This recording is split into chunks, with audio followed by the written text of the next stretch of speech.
my name is Serena, and today we're going to go over a full body stretch routine. The first stretch we'll be doing is the hip flexor low lunge. Get down on one knee in a lunge position so that knees remain shoulder width apart. Back toe is turned inward and shin is on the floor. Lunge position should be long enough so that the front of the knee is not bent past 90 degrees. Keep your upper body square and upright and gently tuck the pelvis under to feel a stretch in the front of the hip and the thigh.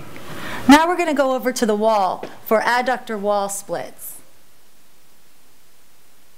Lying on your back with buttocks and legs up against the wall, allow the legs to drop out sideways along the wall into splits position. Keep toes pulled back and feel a stretch in the inner thigh. Next we're going to move into a calf stretch, the gastroc step. Standing tall with the ball on the front edge of a stair or a block, drop your heel over the edge to feel a stretch in the calf.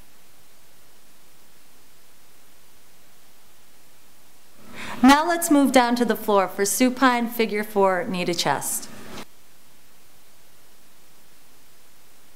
Lie on your back, knees bent with feet flat on the floor. Cross one ankle onto opposite knee. Bring the knee that is under the ankle straight up towards the same side shoulder to feel a stretch in the buttocks. Let's move on to another calf stretch on the gym ball. Lying on your stomach over the ball with feet outstretched behind you, raise up on one toe of one foot, resting the opposite foot on top. Roll gently backwards on the ball, supporting upper body with the arms to feel a stretch in the calf. Let's move on to the warrior stretch. Keep your back straight, lunge forward, twist, and reach overhead. Keep a neutral spine. Hold for 1 to 2 seconds and repeat. Now we're going to find a chair for a standing quad stretch. Standing tall, raise one heel towards your buttocks. Grasp just above the ankle joint.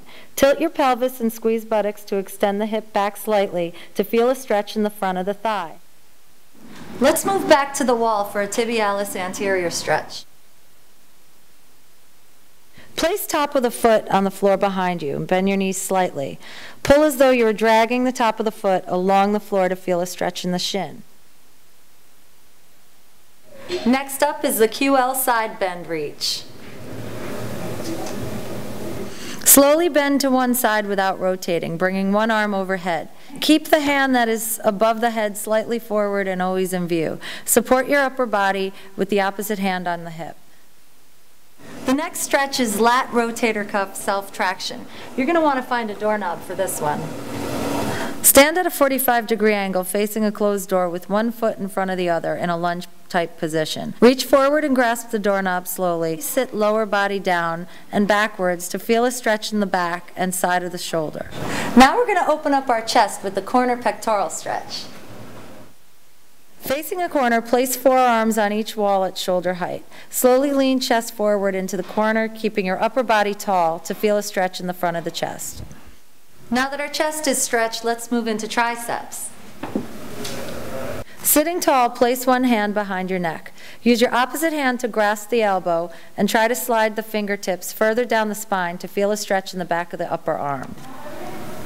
While on the chair, we're going to move to rotator cuff self-traction. Keeping your shoulders square, reach one arm in front and grasp wrist with the opposite hand. Gently pull forward on your wrist to feel a stretch in the back of the shoulder joint. Staying in the chair, we move on to levator self-traction. Sitting tall, grasp the back edge of a chair with the hand of the side to be stretched. Turn the head the opposite side and flex head forward. Let your body lean to feel a stretch in the back and the side of the lower neck. Now getting up from the chair, we're going to move on to an adductor side lunge.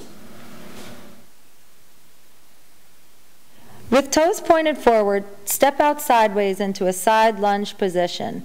Bend your upper body forwards, keeping back flat and stabilizing your upper body with your hands on the floor or by holding a chair. Shift weight from side to side, holding each way to feel a stretch in the inner thigh and the groin area. Let's continue with the standing hamstring stretch. Bend forward at the hip without bending at the knees. Be sure not to round the back. Next we move into the hip flexor high lunge.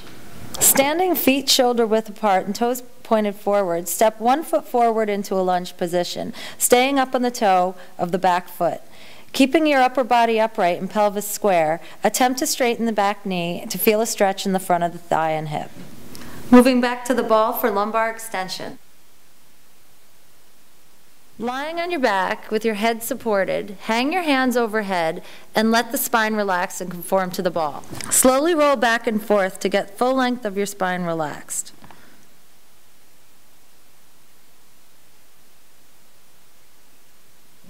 Now we move on to a QL lat stretch on the ball. Getting down on one knee, place the ball against your hip. Raise your body up sideways over the ball, supporting your hand on the floor. Straighten the top leg and bring your arm over your head to feel a stretch in the side of the low back and hip. Laying on your side, we'll do the posterior capsule stretch. On your side, with your arm out so that your shoulder is aligned with your elbow, bring forearm up to a 90-degree angle. With the opposite arm, push your wrist down to the floor. Lean your upper body toward the floor until the stretch is felt. Now hop up for short adductor seated. Sitting on the floor with your soles of your feet together, rock your pelvis forward so as to be sitting on your sit bones. Keep your upper body tall and gently allow your knees to drop towards the floor to feel a stretch in the inner thigh. Moving on into supine knee across chest.